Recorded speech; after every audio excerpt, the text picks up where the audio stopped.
Hello guys! For today's video po ay gumawa po kami ng dishwashing liquid. At dito nga po sa pagtitimpla po namin ay ang una po namin nilagay ay surfactant. So base din naman po dun sa instruction. Ay ang unahin po ay itong surfactant. So guys, pag inilagay nyo po ito ay talaga naman pong walang tigil ng kahalo. Dahil pag tinigilan nyo po yan, yung surfactant po ay nabubuo. So dapat po ay dire-diretso lang po ng paghahalo. At pag kami nga po ay nagtitimpla nito ay talaga naman pong palitan kaming mag-asawa sa paghahalo.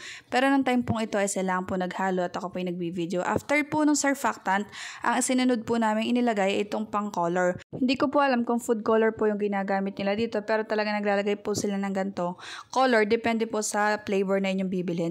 Pagkatapos nga po nun ay nilagay na po namin itong degreaser. So pagkalagay din po na yan ay halong-halo. So guys, pag nagtitimpla po nito ay talagang wala pong tigil ng kahalo para maging maganda po yung resulta. At pagkatapos po ng degreaser ay nilagay ko na po itong 4-in-1.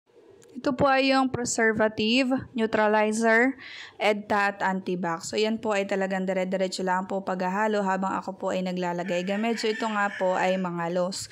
Pero talagang ikaw po ay tiyagaan lang sa paghahalo. Pagkatapos pong ilagay na yan, ay isinunod ko na po itong foam booster. So guys, ayan po talagang dire-diretso lang po yung paghahalo. Wala pong tigil ng paghahalo. And after that po ay ang nilagay na po namin ay itong pinakang flavor po niya at saka scent. So ang pinili ko po ay itong bubble gum dahil dito po sa amin ay talagang nagustuhan po itong bubble gum.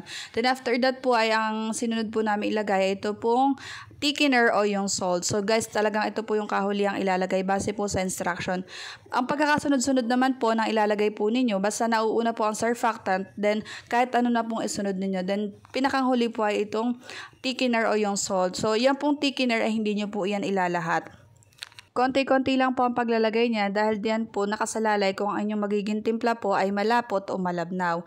So pagka talagang malapot na po ay tigilan nyo na po ang paglalagay ng thickener. At pag sabi po doon sa instruction, kapag napasobra daw po ito ay maaari daw po itong bumalik sa pagkatubig. At kung napapansin nyo nga po dito sa video ay tinitingnan po ng asawa ko kung malapot na po. At nung satisfied na po kami sa lapot ay tinigilan na po namin ng paglalagay noong thickener. Then ito na po yung finished product namin. Kung napapansin nyo po ito yung may mga bula. So ito po kailangan takpan ng 24 hours. At pagkatapos ito na po yung aming nagawa. So yan pong mga lalagyan na iyan ay akin po iyang nilinisin ng mabuti bago ko po ilagay diyan. Pwede naman po kayong bumili online ng mga bottle na paglalagyan po ninyo. At pagkatapos po na yan ay sinabi ko nga po sa asawa ko na dalhin na po ito doon sa tindahan ng aking kuya.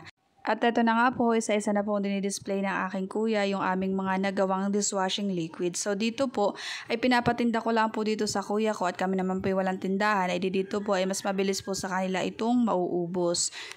Laking tulong na nga lang din po ng pagtitimpla ng ganito dahil bukod sa ikaw ay nakakalibre na sa panggamit ng dishwashing ay nakakapagbenta ka pa. Yun lamang po, salamat!